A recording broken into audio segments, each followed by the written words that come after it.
Charles Dickens might have said procrastination is the thief of time, and yet in our modern society it's sometimes not the only time that we lose. Sometimes the burden is much heavier than that, and it comes at a big cost, a financial cost. When we are eroded with our self-confidence, we're looking for joy when we've actually had it seeping away from us, our brain comes up with the formula of let's take a shortcut, let's get through this and let's find our joy again. And yet our mind is also stuck in safety mode. It doesn't want to move out of the zone we're in.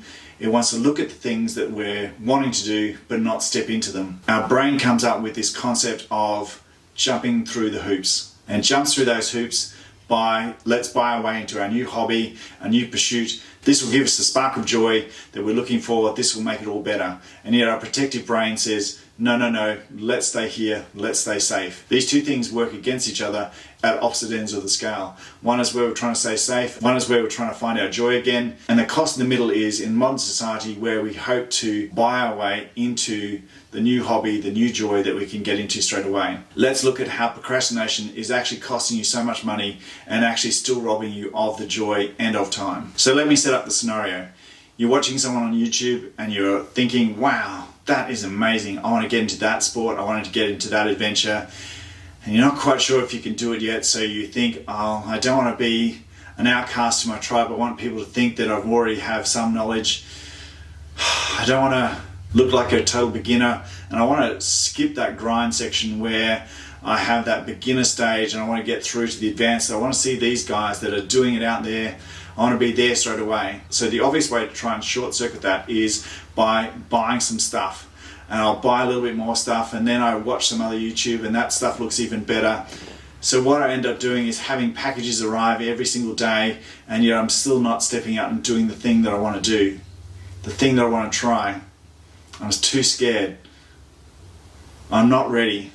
Maybe if I just have the right stuff, the right clothing, the right knowledge, then I can go out there and I can do it. My protective brain is keeping me safe. My other search for joy is spending the money trying to get me out there. And I'm still stuck on the couch doing nothing. I haven't taken that step forward. I'm still scrolling. I'm still searching for that perfect moment to step out so I can be my absolute best without embarrassing myself. Who wants to start as a beginner? Being a beginner is terrifying, especially when your courage is low, you've had some setbacks, nothing seems to be quite going right. So why step out of that zone? Why not stay safe and just keep watching those videos? Because basically I'm robbing myself of the chance to actually have a joyous moment and then a joyous memory. I'm staying stuck watching other people have their memories. My brain is getting instant gratification from the packages arriving, so I'm having little shots of joy.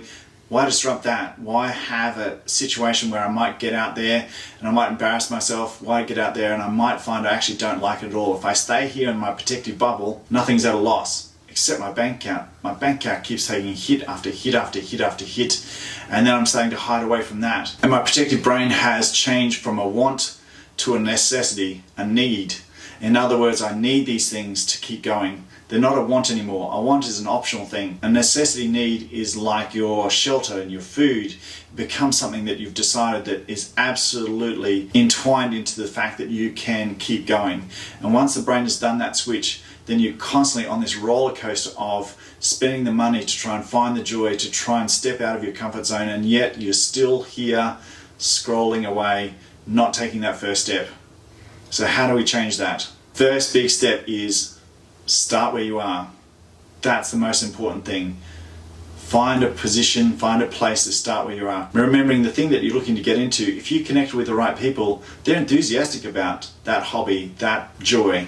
They'll happily embrace you. They'll hopefully be the tribe that you're looking for. Remember the big why of why you're doing this, and then readjust to people that are at the beginning of that, people that are intermediate at that, not the people that are advanced on the YouTube channels or the TV or the documentaries.